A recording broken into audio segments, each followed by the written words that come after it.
Puji Tuhan, salam sejahtera dalam nama Tuhan Yesus Kristus. Saat ini kita beribadah memuji memuliakan nama Tuhan. Saya undang kita semua bangkit berdiri.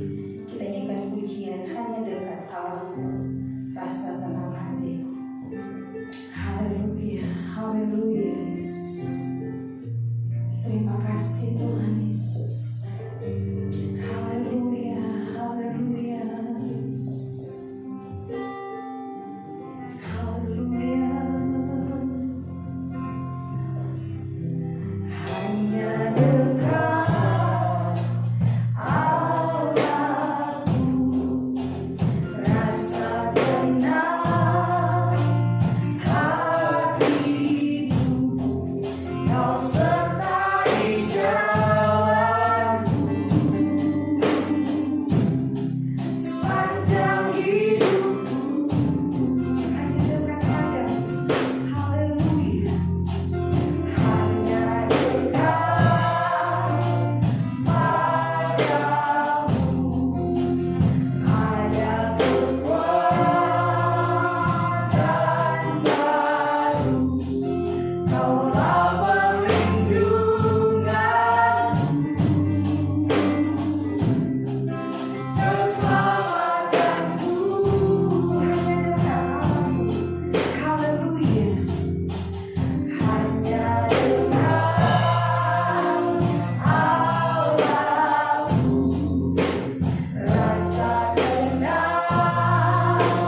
pagi hari ini kami rindu untuk memuliakan nama Tuhan Yesus.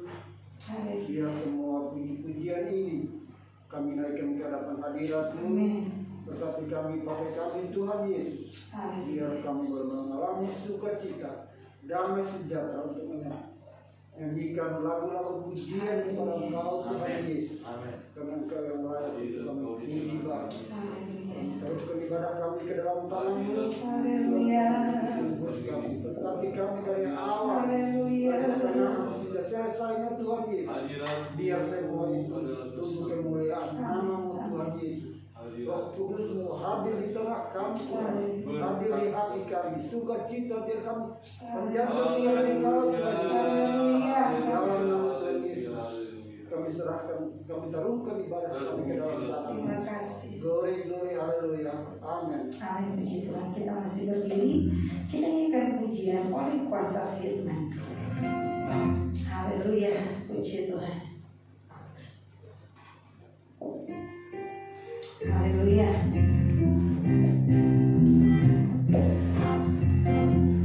Oleh kuasa firman-Nya semua diciptakan, tak satu pun yang kurang, agung dan sempurna, berikan janji-Nya kepada kita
Tuhan. Kita masih akan terus pujian kita.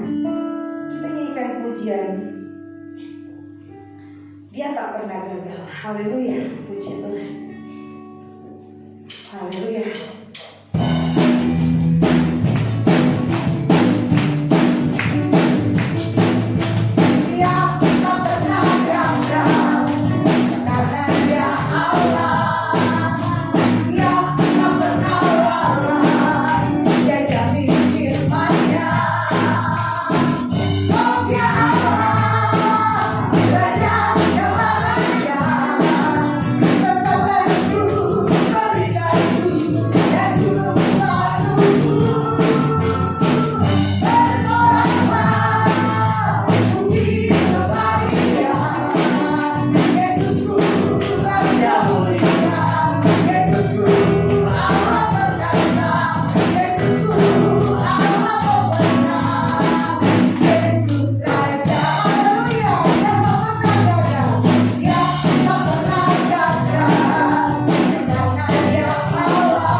Gerakkanlah kekuatanmu ya Allah. Haleluya. Puji Tuhan. Haleluya. Haleluya.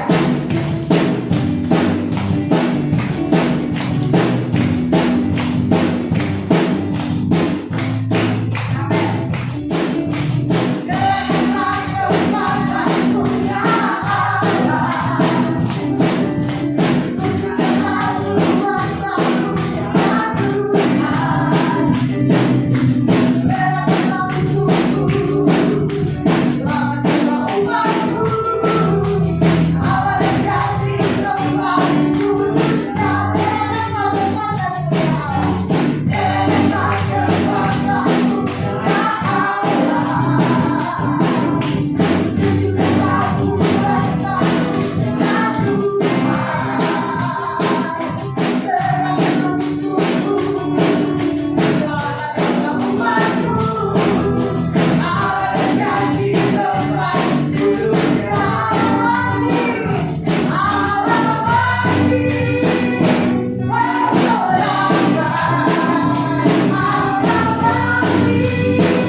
kehidupan kita menerima kebenaran firman Tuhan. Kita nyanyikan pujian Kau yang terindah. Haleluya, puji Tuhan. Terima kasih Tuhan Yesus. Haleluya Yesus. Haleluya Yesus. Terima kasih Tuhan Yesus. Haleluya Yesus. Haleluya.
kebenaran firman-Mu yang disampaikan boleh menjadi kekuatan bagi kami yang lemah dikuatkan, yang susah dihiburkan, yang sakit disembuhkan dalam nama Yesus.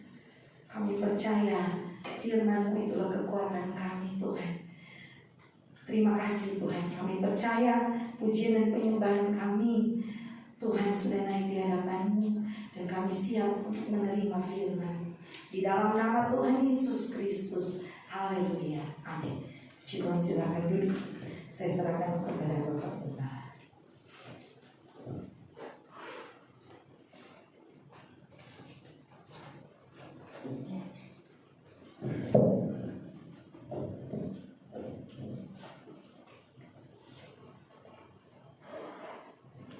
Haleluya. Mari sama-sama kita kembali merenungkan firman Tuhan. Sesudah kita ikut merayakan liburan Idul Fitri, saya tidak tahu kemana aja kita selama liburan, saudara ya. Yang jelas banyak orang berniat liburan, malah yang ada adalah stres, kena macet segala macam, ya. Itulah saudara-saudara ya. Sukacita yang sejati itu ada di dalam Tuhan saja. Haleluya. Mari sama-sama kita merenungkan kembali firman Tuhan, saudara-saudara. Saya ingin menuntun kita kepada satu pengenalan, pemahaman tentang kematian, kebangkitan Yesus Kristus, naiknya Yesus Kristus ke sorga, sampai kemudian tercurahnya Roh Kudus bagi orang-orang yang percaya, supaya kita memiliki pemahaman yang benar tentang hal-hal ini sesuai dengan ajaran Alkitab, saudara ya. Dalam beberapa minggu ini kita sudah melihat firman Tuhan tentang kematian Yesus. Saya yakin kalau soal ini semua kita sudah memahami. Yesus mati untuk menebus segala dosa-dosa kita, untuk menebus dosa-dosa manusia.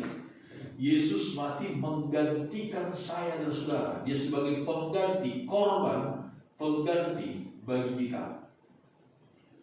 Sebagaimana ketika Ishak, saudara-saudara, hendak dipersembahkan oleh Abraham di atas sebuah gunung, di atas gunung Moria.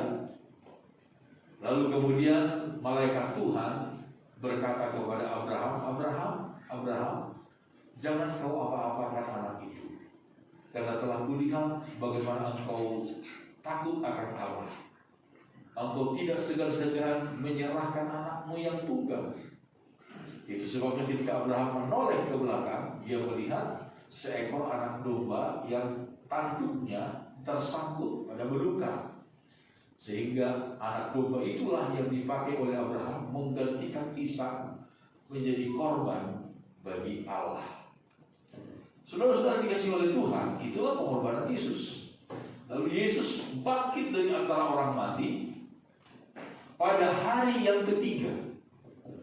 Pada hari yang ketiga, Yesus bangkit dari antara orang mati. Sampai hari ini orang masih suka bertanya, kalau Yesus bangkit pada hari yang ketiga, sementara Yesus mati pada hari Jumat, seperti yang seringkali dianggap orang, saudara-saudara, dianggap sebagian besar orang Kristen, sehingga perayaan hari kematian Yesus itu disebut dengan Jumat Agung. Kalau kita hitung, saudara-saudara, Yesus bangkit pada hari pertama minggu itu. Hari pertama minggu itu artinya adalah hari Minggu. Sebab hari ke-7 ialah hari Sabtu, hari Sabat. Sementara Yesus hari pertama minggu itu, pada waktu pagi-pagi benar, waktu wanita-wanita itu pergi ke kubur, mereka sudah mendapati bahwa batu penutup kuburan Yesus itu telah terguling. Lalu kemudian Bagaimana mungkin 3 hari dari hari Jumat ke Sabtu, sementara Yesus itu mati pada hari Jumat sore, kurang lebih Jumat sore, antara jam 3 sampai jam 4 sore dia meninggal. Lalu dia dikuburkan sebelum jam 6 sore, karena Sabat akan dimulai sejak jam 6. Orang boleh hitung, nggak sampai 3 hari.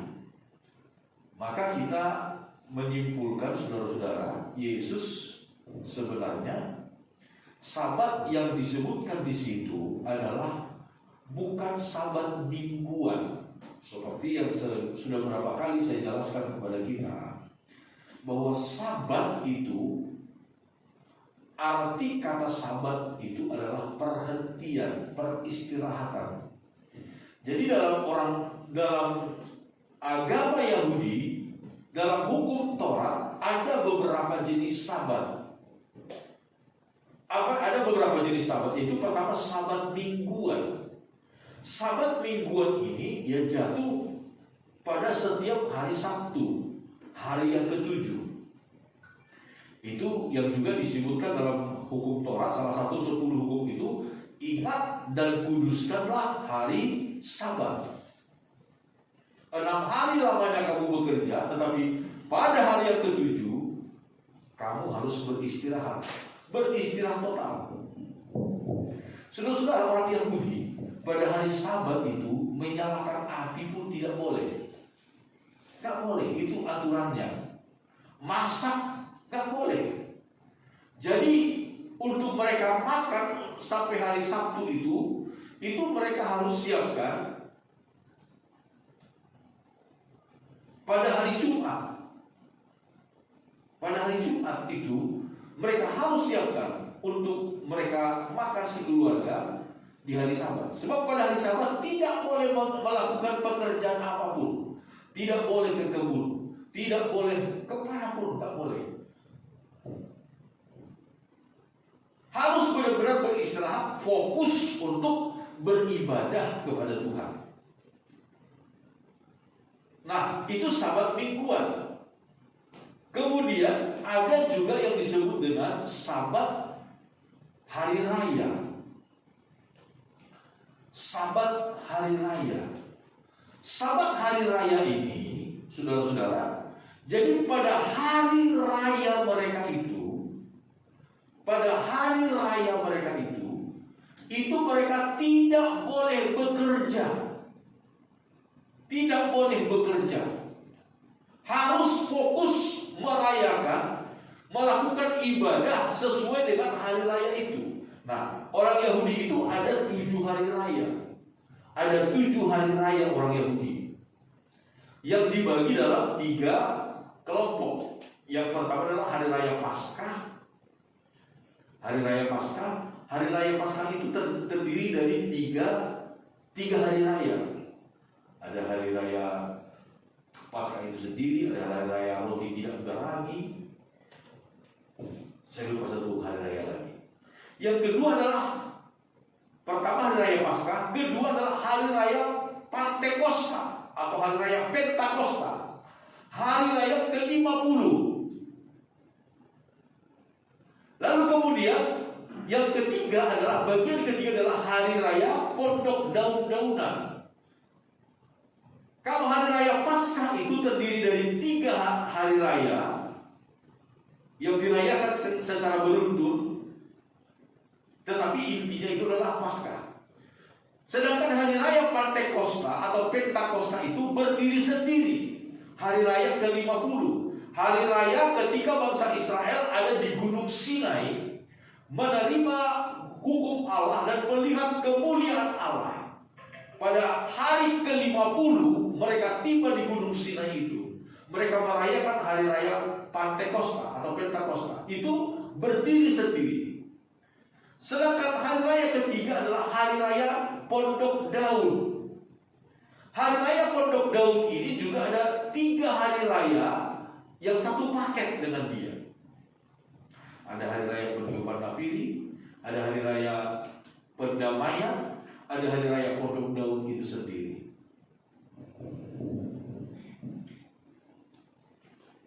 Dan semua ini, hari raya itu harus dirayakan dengan disebut sebagai Sabat, perhentian. Nah, Sabat yang disebutkan di dalam Alkitab itu pada waktu Yesus disalibkan itu bukan Sabat mingguan. Itu menunjuk kepada Sabat hari raya, yaitu Sabat hari raya Paskah. Karena memang Yesus disembelih, dikorbankan pada hari raya Paskah. Jadi kalau secara harinya, saudara-saudara, kita juga berkeyakinan Yesus tidak mati pada hari Jumat. Sebab yang pasti dia bangkit pada hari Minggu. Karena disebutkan yang jelas adalah pada hari pertama minggu itu. Tinggal kita hitung, saudara. Orang Yahudi, pergantian hari orang Yahudi dengan kita beda, saudara ya. Orang Yahudi itu pergantian hari pada jam 6 sore. Pada jam 6 sore mereka berganti hari. Kalau kita kan pada jam 12 malam. Jam 12 malam. Kalau orang Yahudi pada jam 6 sore mereka ganti hari. Jadi seperti misalnya sekarang ini hari Minggu, nanti jam 6 sore kalau orang Yahudi itu sudah masuk hari Senin. Kalau kita nanti jam 12 malam baru masuk hari Senin. Tinggal kita hitung 3 hari itu, nanti hari Minggu pagi-pagi benar para wanita itu melihat bahwa kubur sudah terbuka. Jadi tinggal kita hitung, itu lebih mudah. Yesus mati, bangkit pada hari yang ketiga, lalu 40 hari kemudian Yesus ada di tengah-tengah murid, ada di antara murid-murid selama 40 hari, tetapi tidak secara terus-menerus. Tidak selama 24 jam dalam sehari atau setiap hari ia bersama-sama dengan murid. Ada kalanya ia menampakkan diri kepada murid-murid, ada kalanya dia menghilang dari tengah-tengah murid-murid. Tetapi selama 40 hari itu ia berulang kali menampakkan dirinya kepada murid-murid. Nah, beberapa kisah diantaranya kita akan melihat demikian. Dalam kitab Injil Yohanes, kisah-kisah ketika Yesus menampakkan diri kepada murid-murid. Mulai dari kitab Injil Yohanes pasal yang ke-20 sejak kebangkitan Yesus, ayat yang ke-11, mulai itu Yesus menampakkan diri kepada Maria Magdalena. Kemudian mulai dari ayat yang ke-19 Yesus menampakkan diri kepada murid-muridnya. Di murid-murid minus selain daripada Thomas pada waktu itu. Lalu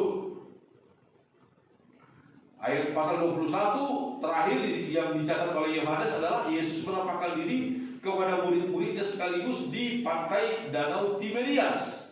Pantai Danau Tiberias ini sama dengan pantai Danau Galilea. Itu nama lain dari Danau Galilea, Tiberias. Lalu dalam kitab Injil Lukas pasal 24 disebutkan Yesus menampakkan diri kepada Kleopas dan temannya. Ketika Kleopas dan temannya itu dalam perjalanan menuju ke Emmaus. Dalam Injil Lukas pasal 24.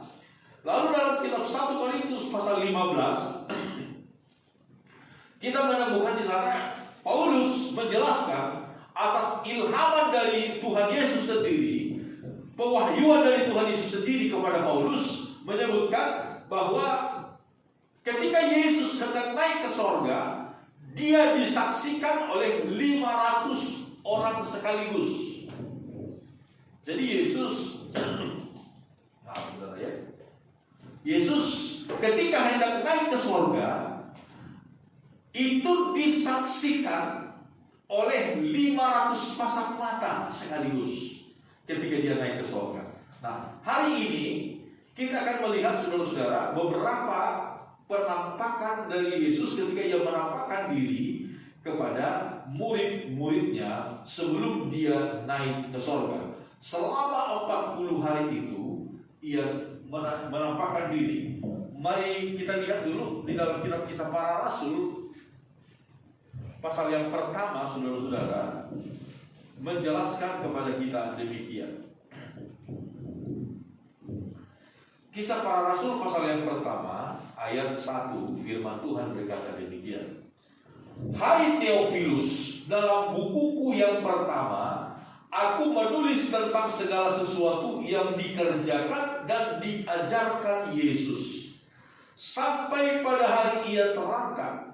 Sebelum itu ia telah memberi perintahnya oleh Roh Kudus kepada rasul-rasul yang dipilihnya. Kepada mereka ia menunjukkan dirinya setelah penderitaannya selesai. Dan dengan banyak tanda ia membuktikan bahwa ia hidup. Haleluya, saudara.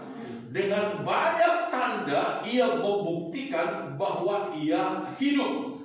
Sebab selama 40 hari ia berulang-ulang menampakkan diri dan berbicara kepada mereka tentang kerajaan Allah.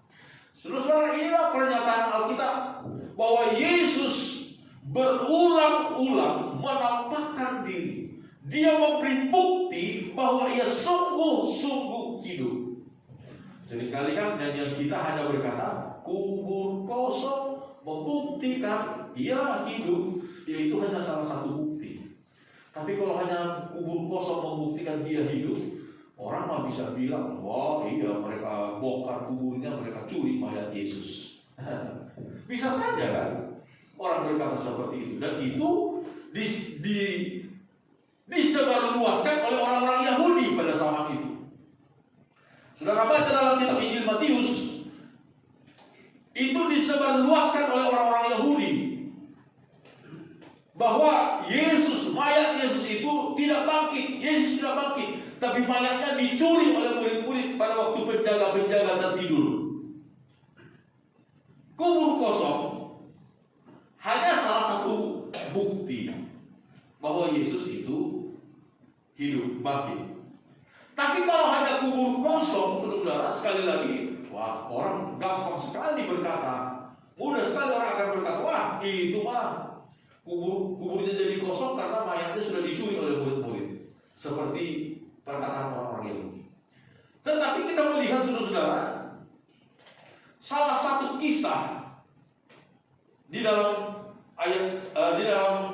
kebangkitan Yesus dalam Injil Yohanes pasal 20. Kita lihat ayat yang ke-19 berkata demikian. Ketika hari sudah malam, pada hari pertama minggu itu, jadi pada hari yang sama, hari di mana Yesus bangkit, hari di mana para wanita itu melihat kubur, pergi ke kubur dan melihat Yesus telah bangkit, pada hari pertama minggu itu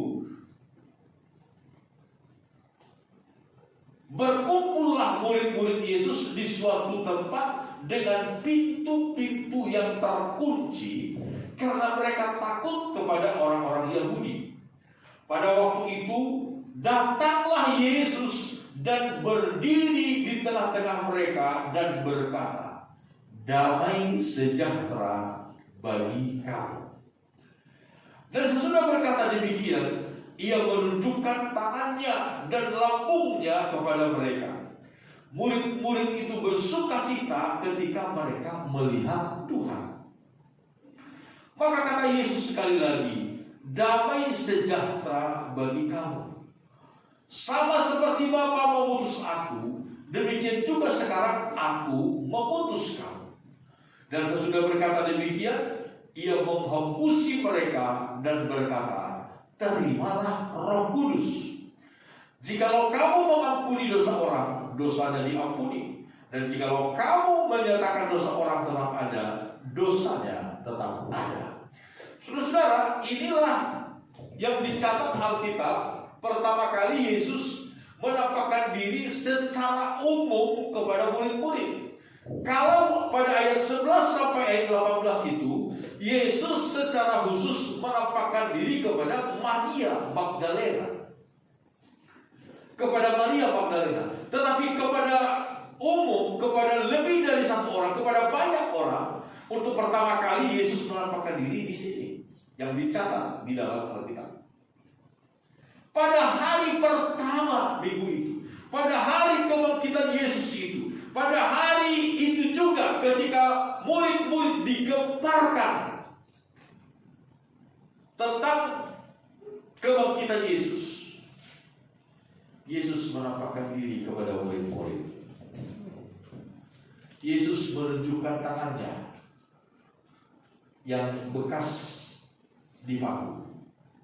Yesus juga menunjukkan lambungnya yang bekas ditikam dengan tombak.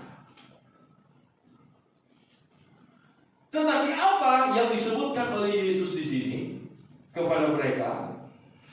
Damai sejahtera bagi kamu. Haleluya, saudara. Berita pertama yang disampaikan oleh Yesus kepada murid-murid adalah berita damai sejahtera. Kata damai sejahtera itu dalam bahasa Yunani memakai kata eirene. Artinya satu bentuk damai sejahtera yang komplit, saudara. Menyangkut kepada roh, jiwa, dan tubuh kita. Menyangkut kepada keamanan kita. Damai sejahtera bagi kamu. Di sini dua kali Yesus berkata demikian. Pertama, pada ayat yang ke-19, pada bagian terakhir datanglah Yesus dan berdiri di tengah-tengah mereka dan berkata, damai sejahtera bagi kamu.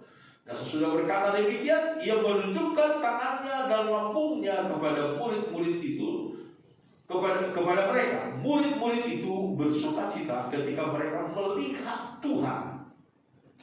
Ayat 21, kata Yesus sekali lagi, damai sejahtera bagi kamu. Haleluya. Dua kali Yesus berkata demikian. Dua kali Yesus mengulanginya. Damai sejahtera bagi kamu. Saudara, di tengah-tengah ketakutan, teror yang dialami oleh murid-murid pada waktu itu, apa yang paling mereka butuhkan? Damai sejahtera. Damai sejahtera. Saudara, pada waktu itu murid-murid memang sedang dalam ancaman. Itu sebabnya ketika mereka berkumpul di rumah itu, mereka kunci semua pintu. Supaya jangan ada orang yang menyerang mereka. Tetapi Yesus datang di tengah-tengah mereka. Yesus tahu kebutuhan mereka. Amin, saudara. Bahwa mereka betul-betul membutuhkan damai sejahtera. Damai sejahtera. Eirene. Damai sejahtera yang melampaui segala akal. Sebutkan di dalam kitab Filipi, saudara-saudara. Di dalam kitab Filipi pasal yang keempat, pasal yang ketiga, bukan pasal yang keempat.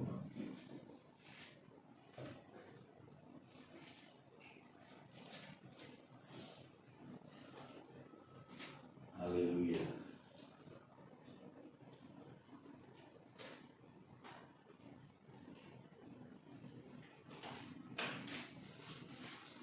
Kitab Filipi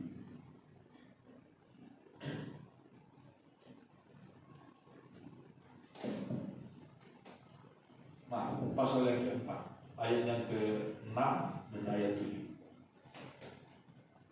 pasal yang keempat ayat 6 dan 7. Janganlah hendaknya kamu khawatir tentang apapun juga, tetapi nyatakanlah dalam segala hal keinginanmu kepada Allah dalam doa dan permohonan dengan ucapan syukur.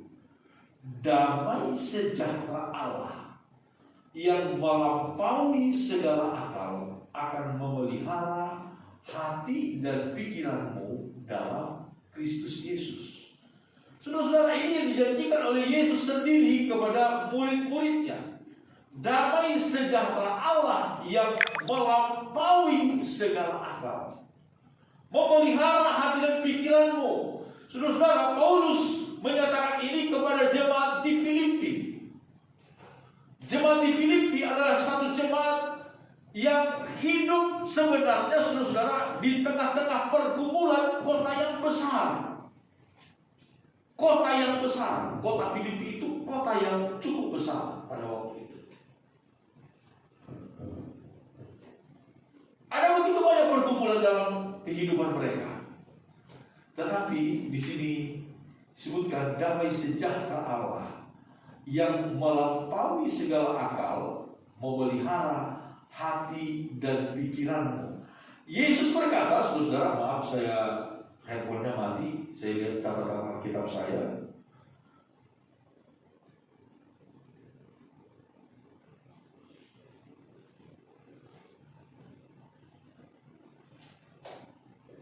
Tadi sempat mati handphonenya. Di dalam kitab Injil Yohanes pasal 14 ayat 27, kita melihat firman Tuhan berkata demikian. Injil Yohanes pasal 14 ayat 27. Jauh sebelum kematiannya, sebelum Yesus mati dan bangkit, dia telah menjanjikan hal ini kepada murid-muridnya. Injil Yohanes pasal 14 ayat 25. Kita baca mulai ayat 25. Semuanya itu kukatakan kepadamu selagi aku berada bersama-sama dengan kamu. Tetapi penghibur, yaitu Roh Kudus, yang akan diutus oleh Bapa dalam namaku, Dialah yang akan mengajarkan segala sesuatu kepadamu dan akan mengingatkan kamu akan semua yang telah kukatakan kepadamu. Damai sejahtera kutinggalkan bagimu. Damai sejahteraku kuberikan kepadamu. Dan apa yang kuberikan tidak seperti yang diberikan oleh dunia kepadamu. Janganlah gelisah dan gentar hatimu. Haleluya, saudara-saudara. Janji dari Tuhan sebelum dia naik ke surga, sebelum dia menderita, sebelum dia disalibkan, sebelum dia mengalami penderitaan, dia telah berjanji kepada murid-murid, damai sejahtera kutinggalkan bagimu.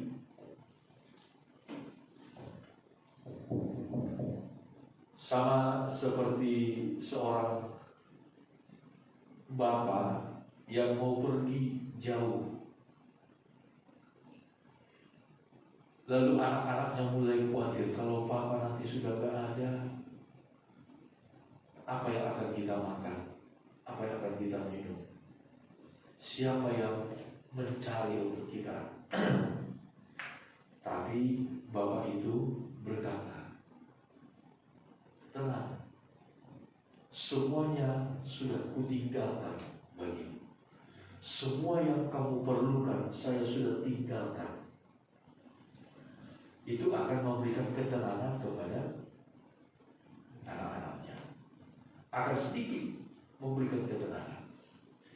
Yesus sebelum dia naik ke surga, dia telah berkata kepada murid-muridnya, damai sejahtera kutinggalkan bagimu. Damai sejahteraku, artinya damai sejahteranya Allah sendiri, damai sejahteranya Yesus sendiri kuberikan kepadamu. Damai sejahteranya Yesus sendiri kuberikan kepadamu. Dan yang kuberikan ini tidak sama seperti yang diberikan oleh dunia. Haleluya, saudara. Saudara, Dunia boleh memberikan kekayaan, tetapi dunia tidak bisa memberikan damai sejahtera. Saya pernah membaca sebuah kalimat begini. Manusia boleh membeli tempat tidur yang mewah, tetapi manusia tidak bisa membeli tidur yang nyenyak. Manusia boleh membangun istana yang megah, tetapi manusia tidak bisa membeli kehangatan dalam rumah tangga. Manusia boleh minum banyak vitamin, makanan yang bergizi, tetapi manusia tidak dapat membeli kesehatan. Damai sejahtera, sukacita dari yang sejati tidak bisa dibeli, tidak bisa diberikan oleh dunia. Semua itu hanya dapat diberikan oleh Tuhan sendiri. Itu sebabnya Yesus berkata di sini, apa yang kuberikan ini tidak seperti yang diberikan oleh dunia, berbeda. Damai sejahteranya Tuhan. Itu sebabnya ketika Yesus bangkit dari antara orang mati, yang pertama kali Yesus sampaikan kepada mereka ialah damai sejahtera bagi kamu. Haleluya. Saudara-saudara yang dikasihi oleh Tuhan, kebangkitan Kristus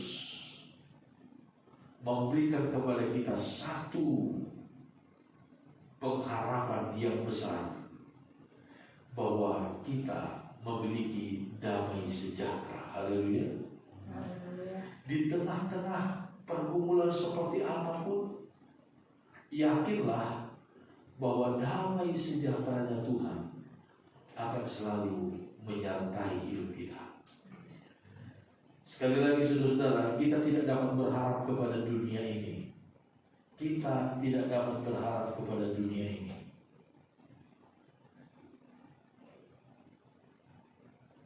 Pandemi virus, kita berpikir, ya puji Tuhan sudah mau berakhir. Pemerintah sudah izinkan orang mudik. Tiba-tiba muncul satu penyakit yang sangat menakutkan banyak orang. Hepatitis yang sama sekali berbeda dari hepatitis yang selama ini. Selama ini orang mengenal, dunia kedokteran mengenal ada hepatitis A, B, C, D, dan E. Ini berbeda dan sangat menakutkan. Banyak orang takut, apalagi orang-orang tua, karena banyak menyerang anak-anak. Bukan hanya di Indonesia, di negara-negara maju, Eropa, Amerika juga mengalami hal ini. Dunia ini penuh dengan ancaman, banyak ancaman, baik yang kelihatan maupun yang tidak kelihatan, seperti virus dan lain sebagainya. Tetapi di dalam Tuhan Yesus kita mengalami damai sejahtera. Amin, saudara. Sekali lagi, damai sejahtera di sini adalah eirene. Dari kata eirene, orang Katolik seringkali kasih nama anaknya Airin. Irene, Airin, damai sejahtera. Eirene adalah damai sejahtera yang komprehensif, menyeluruh. Artinya roh, jiwa, dan tubuh kita, keamanan kita, semuanya dijamin di dalam Tuhan. Amin, saudara. Saudara, kalau ada pergumulan, kekhawatiran di dalam hati kita, kita serahkan kepada Tuhan. Tuhan memberikan kita damai sejahtera. Amin. Puji Tuhan, Tuhan Yesus memberkati kita semua. Saya serahkan kembali kepada Ibu Kepala untuk memimpin kita di dalam ibadah kita yang selanjutnya.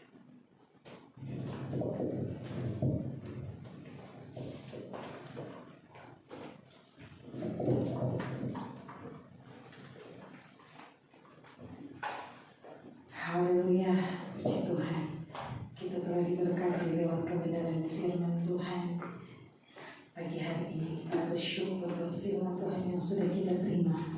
Kita nyanyikan pujian, ku tidak takut, sebab kau besertaku. Haleluya, haleluya, haleluya. Terima kasih Tuhan Yesus. Haleluya, haleluya. Haleluya Yesus. Haleluya Yesus. Haleluya Yesus.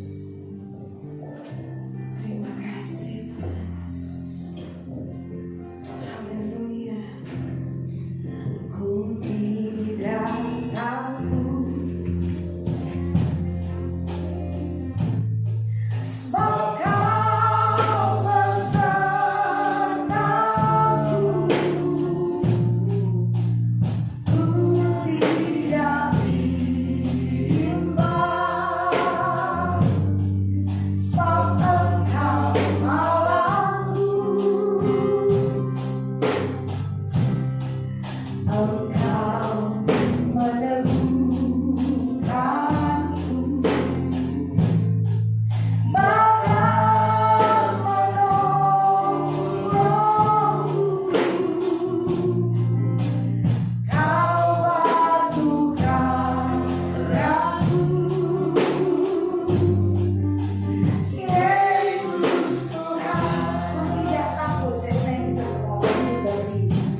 kasih Kristus dengan saudara Eko berdoa firman Tuhan yang sudah kita terima. Haleluya. Terima kasih atas firman-Mu yang kembali menguatkan kami Tuhan. Kasih-Mu yang begitu besar di dalam kami. Amin. Hingga Engkau juga bangkit kembali memberikan damai sejahtera-Mu bagi kami. Dalam firman-Mu ini Tuhan memberikan kekuatan yang baru untuk kami melangkah di jalan yang sulit-Mu ya Tuhan. Dan sukacita-Mu ya Tuhan yang tak tergantikan. Dalam firman-Mu tinggal di dalam hati kami. Haleluya. Terima kasih Kau juga kehadiran Tuhan hamba-Mu. Ya. Tuhan Tuhan yang sudah menyampaikan firman dan keluarganya yang Kau berkati ya Tuhan. Terima kasih Tuhan, kita katakan Tuhan dikasih Tuhan besar atau kecil ya Tuhan, apa yang memberkati jalan Tuhan Yesus Kristus. Tuhan silakan duduk. Kita akan memberikan pemberian persembahan kita kini dan pujian Dia tak pernah gagal karena Dia Allah. Haleluya. Puji Tuhan. Haleluya.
Pengumuman saya kembalikan kepada Bapak Gembala.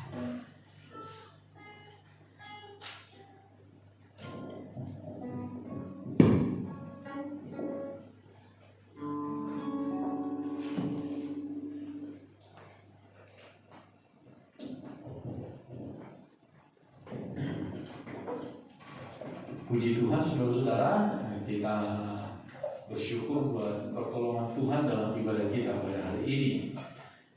Walaupun memang ada banyak teman-teman saudara-saudara kita yang lagi liburan, sekarang lagi macet-macetan di jalan, saudara-saudara, kita bersyukur kita ada di tempat ini dalam kebaikan dan pertolongan Tuhan. Pengumuman bagi kita saudara-saudara, hari Rabu kita sudah akan kembali mengadakan ibadah doa di sini jam 7:30 malam, ya. Jadi jam 7:30 malam kita ada. Oh iya, mau dimajuin jam 7 ya. Ya, jadi kita mau di jam 7 aja supaya jangan terlalu malam pulangnya. Ya. Jadi jam 7 malam kita adakan doa di sini hari Rabu. Kemudian hari Sabtu kita akan kembali lagi latihan ya, anak-anak muda yang hebat. Hebat. Ya. Haleluya. Puji Tuhan. Hari Sabtu jam 5 sore kita kumpul lagi, kita latihan, kita makan cucur lagi. Ya, hamka ya. Puji Tuhan. Dan minggu depan kita akan kembali berbakti bersama-sama. Mari sama-sama kita bangkit berdiri. Kita akan akhiri ibadah kita ini. Ajaib Kau Tuhan, penuh kuasa, sanggup pulihkan keadaan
kami dalam sorga, segala pujian syukur kami naikkan kepadamu.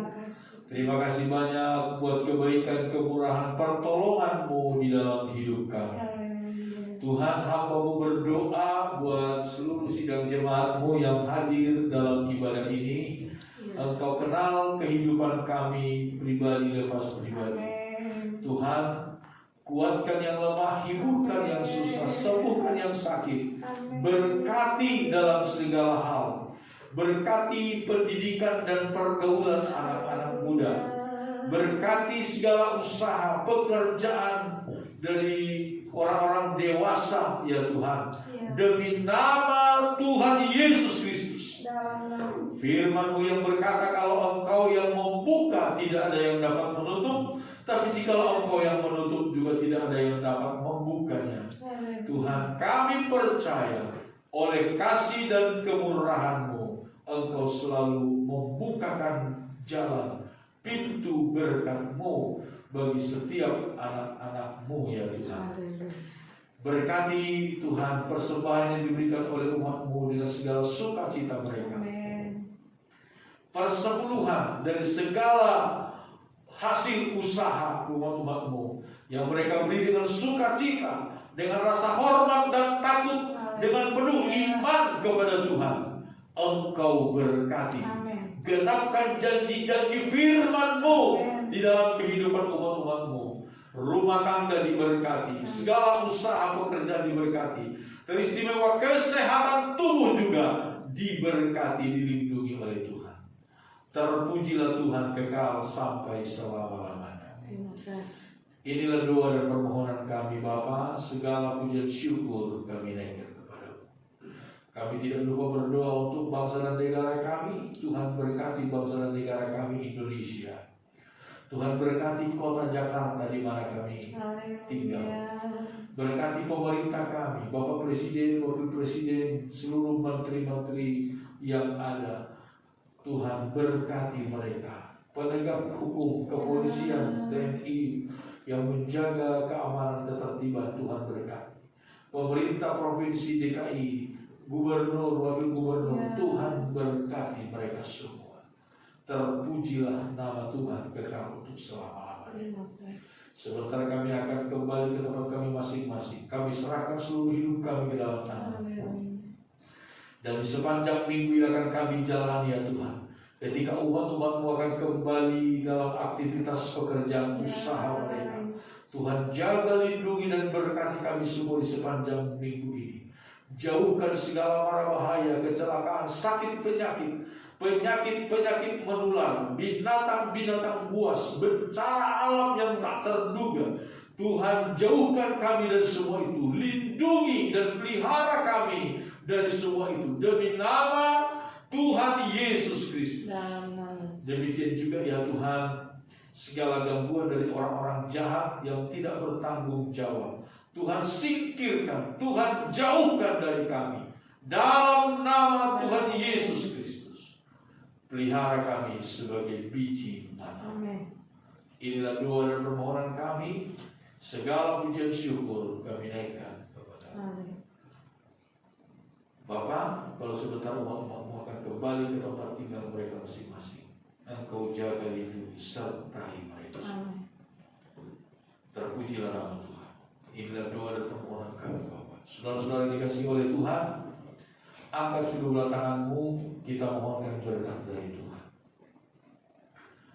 Percayalah kepada Tuhan dengan segenap hatimu, dan jangan bersandar kepada pengertianmu sendiri. Akuilah Tuhan dalam segala lakumu, maka Tuhan akan meluruskan jalanmu. Damai sejahtera dari Allah yang adalah Bapa kita, kasih karunia yang melimpah dari Yesus Kristus Tuhan dan Juru Selamat kita, serta persekutuan bersama dengan Roh Kudus, penolong, penghibur dan pembela kita, Allah yang Esa, kiranya menyertai kita hari ini, besok, bahkan sampai selama-lamanya. Di dalam nama Tuhan Yesus Kristus kami berdoa dan kami akhiri ibadah kami pada siang hari ini.